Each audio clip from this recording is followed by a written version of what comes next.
Merry Christmas all. So, Sonic Frontiers.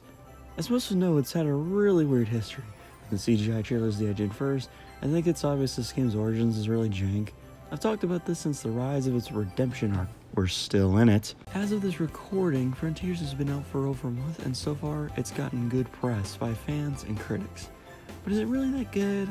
Or is the positivity an optical illusion? Well, let's reach across these new frontiers and see if this game is actually good or not. And what a better way to spend the holidays than to give a look at Sonic Frontiers in the perspective of a new fan.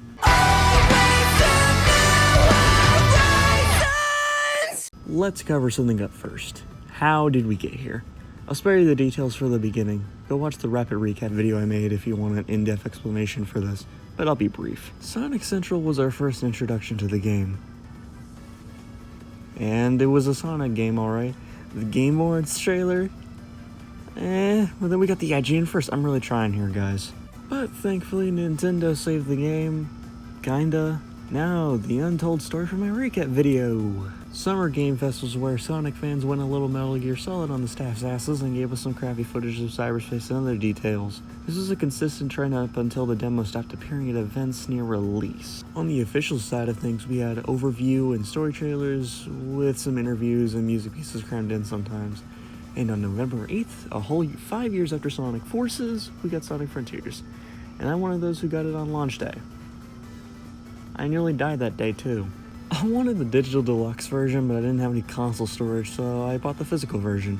Again, I always wanted the steelbook cover, but it just never happened. Although I did get a physical download code that came with the pre-order bonus. A Sonic tradition lives on. More fucking lies from Sega.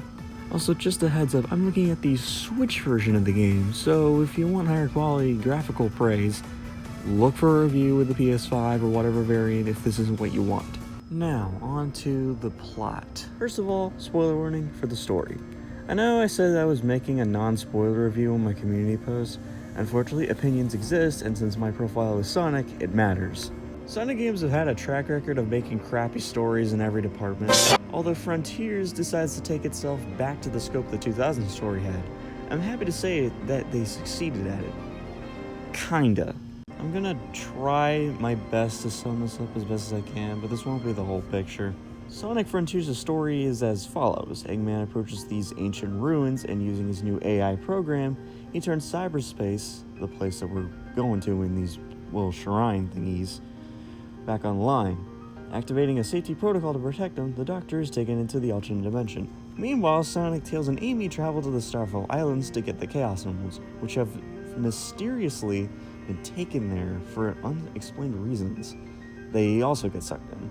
Great. Sonic, because plot armor, is able to escape, finding himself stranded on Kronos Island. With nowhere to go, a mysterious voice in the sky commands for him to find the Chaos Emeralds to destroy the Titans in order to tear down the walls between dimensions. From here on out, the story becomes formulaic. You rescue one of your trapped friends, you collect portal gears to enter cyberspace to get vault keys to obtain the emeralds. At the end, you face the Titan as Super Sonic, and then it's off to the next island. Seems simple, and yeah, technically it is. But we also have roadblocks in our way, such as the physical form of Eggman's AI, Sage. Sage cautions Sonic to leave the island all the time, and she also constantly finds ways to kill him. You know what, they are kind of creative, I'll give her that. But after some stalking, she warms up to the Blue Hedgehog and his friends. But this is only 4/5 of the game, because Rhea Island is a gauntlet of towers you have to climb, which, speaking of, across your journey, Sonic slowly becomes more corrupted by the cyber energy, and by this island it gets him completely. But because friendship is the most powerful utensil in the Sonic lore, it's all done within one cutscene in a stupid way. But that's at the end. Oh no. On the last island, Oranos, you repeat the same process as the previous three, facing against the end afterwards. With the combined powers of Super Sonic and Sage, the day is saved, but at the cost of Sage sacrificing herself. If you play it on hard mode, if you're just playing on easy or normal, it's just press square 4 times and then boom, you're done. So like I said, the plot is mostly formulaic, but that's not to say it makes the story worse. The dialogue is really damn entertaining. Presentation, no. Certain character interactions are very stiff and lifeless. Major cutscenes are still downgraded, Better than Forces cutscenes, but Lost World was really the last time they gave a fuck about dynamic movement. But unlike that mess of a plot, we aren't skipping ahead at light speed to progress. Absolutely not. We are instead watching these characters be actual characters, and my god, it's wonderful. Granted, it's not perfect, but we haven't seen this kind of shit since arguably Sonic Unleashed. Although I think Eggman in particular gets less development than the rest. In fact, outside of Sage and maybe Uranus Island, he's rarely plot important. I know there's the Eggman memos, but those are locked behind Big's fishing, which I mostly skipped on ironically. Anyway, back to the plot. Weirdly enough, it ties into Adventure 1 in a funny way. Main points here being the Chaos Emerald's origins, which sets problems in Unleashed's context. You were that close! And surprisingly, Chaos's origins. Yeah, they came from space, not Sonic's world. The game also sets up arcs throughout for all three Cyber Ghosts. They're excellently conveyed in a clever way, and hopefully we'll get this in the upcoming 2023 DLC, or maybe in next game. But that's just the story. What about the gameplay? Does it get as much right as the story? Well, this game's real meat and potatoes is the open world, open zone, and then there's cyberspace. But I'll start with the open zone. The tutorial section in the beginning is a nice way of introducing the mechanics, but Jesus, the prompts. It's also mandatory on every single run, so it gets tedious after repeated playthroughs. Throughout the 4 or 5-ish Starfall Islands are platforming challenges for traditional Sonic design and memory tokens, puzzles to fill up the map, and enemies to duke it out with. The islands themselves are pretty huge and offer things for you to do around every corner. Although there's nothing really remarkable about the platforms you travel on, besides they feel like dumbed-in assets, which I despise more than anything else. If these were integrated into the world, then it would make the game look more beautiful and interesting than floating rails and platforms. It hurts me even more that the ones integrated into the surface are really thrilling. That neither Dim snuck in one night or Kishimoto had Sonic 4 on his mind, but every single rail, platform, everything was decorated with springs and dash pads. I'm not kidding, they're everywhere. But I easily hate them the most when they're thrown onto climbable surfaces. You see, they brought back the poor core system from Sonic Lost World, well, more accurately the tiles from the Lost World stage in SA1, and goddamn these would have been cool, but 100% of them are automated. What gives? But hey, nothing's fun to play if it isn't fun to control. Frontier's control. I don't know what they did, but they took the poor control of forces and made it a million times better. Sonic still got everything from before. He could still boost, which is applied to the right trigger for this adventure, the stomp, the slide, which I used a grand total of 0 times, the sidestep, lightspeed dashes back, the double jump, and the homing attack, which is back on the Y button again. Before starting, there's 2 options for your playstyle, action and high speed. Please just pick high speed, it's the most reliable and doesn't affect difficulty. If you pick action, I personally will check you into a mental hospital. Besides, if you can't handle the Sonic style, you have the ability to customize Sonic's physics to your liking in the options. At default, it functions just fine, but turning up the heat is also a smart move. The drop dash is here and it operates like a charm, even with some classic momentum. The double jump is smooth on platform. There was rarely a time where I screwed up simple jumps or required the stomp. But we do have one problem with that. Regardless of your speed, your jump will always kill all of that acceleration. I got used to it over time, but man, it gets on my nerves sometimes. The collision detection is also really broken. Sonic sticks to the surface like glue, which may send me running down a cliff, into the void, or off a platform. Overall, they did a good job fixing the controls. It benefits in 2D sections too. The lack of momentum may be off-putting at first, but the most important part is, it functions well. Sadly, they don't really make you use it to its full advantage. The puzzles are especially guilty of this. Well, the time trials may have something to say about that, but these puzzles are very underwhelming a majority of the time. Thankfully, most are completely optional and they're only there for expanding map and upgrades. But man, a lot of these puzzles are just things I do out of obligation. A few are interesting, like the mini time trials, regardless of how annoyingly easy they are. This one where you need to draw your own rail to reach a portal. And even this little puzzle where you need to listen to the short tune and side loop the correct statues in order to open the door. Off topic for a second, the side loop is a new technique which lets you create bands of light that can disarm enemies, draw in rings, and are puzzle relevant from time to time. This is cheating. You can cheese combat and collect the power boost much quicker, which is a much faster boost obviously. But back to the puzzles, this level of mediocrity also extends to the story missions as well, but they're even more mindless. He'll go around are these technically people we're harassing? Collecting nuts and bolts. What's the point? We aren't even building anything. As previously mentioned, these are story important. The context isn't aligning with anything at all in the plot. I wish these leaned more into Sonic's moveset or changed them to be more challenging. I hope the future DLC challenges are much better designed because these just feel like the lame mission objectives in Mario Odyssey for those power moons. But hey, we aren't just stepping on tiles on the whole island, let's talk the new combat system. Combat in Frontiers is more about spectacle powerhouse moves than strategic combos like in Unleashed. In the beginning, it's just ninja stuff, you know, homing attack chains and a string of punches and kicks. I also like drop dashing into weaker enemies because it's like I'm a bowling ball and they're pins. This can range from the already mentioned side loop, a barrage of projectiles, a devastating whirlwind, a recovery attack, or auto combos. The skill tree is really limited, but that's not necessarily a bad thing in my book. The real issue with the combat is that it's just unpolished spectacle, usually. Weaker enemies in later worlds get annoying shields, and on Uranus Island's case, take longer to kill than a Guardian. Holding down a parry is just... that's just stupid. Like, where's the fun in that? The pickups you get from time to time are just too generous. Like, seriously, I got 2 portal gears from smashing 2 of the basic enemies. And again, it just feels unpolished. But there's definitely some fun to be had with the combat. The sounds are crunchy, especially the spit and slash. And there's not that many compromises you have to make when pulling off combos. In terms of mini-bosses, it's mixed. Some are a fun time, like Tower, shocking, I know, and Ninja. But everything else, I don't know. Either others are really broken like Ashura, is that Ashura? Ashura, okay. Or a majority of the time take too long to kill.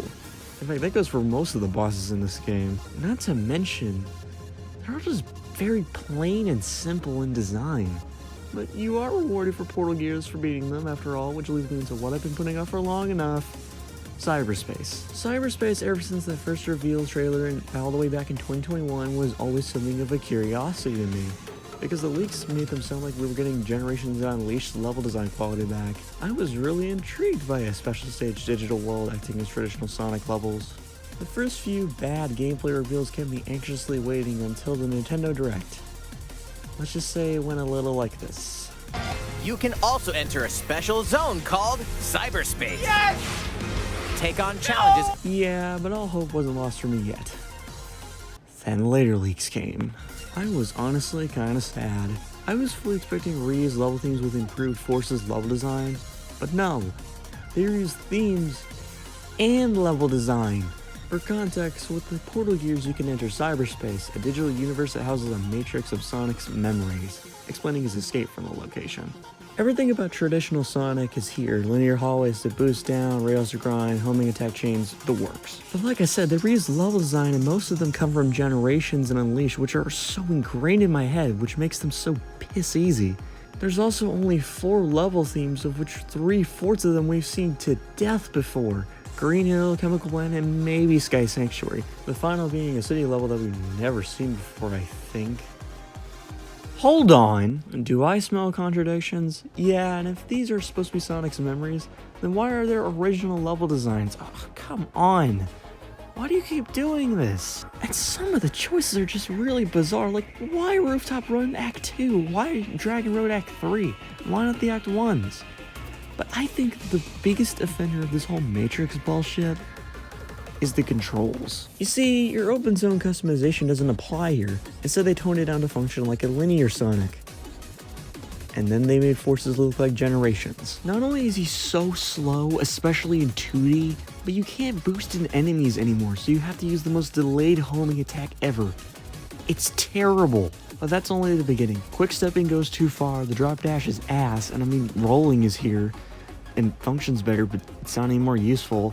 This really pains me to see how far Boost has fallen, and it's so annoying because over here in the open zone we kind of have an excellent successor to Generations Control. Sonic Team, if you're gonna do more like this, then please fix every single bit of what's wrong with cyberspace. You're rewarded with Volt Keys for completing certain objectives in each one.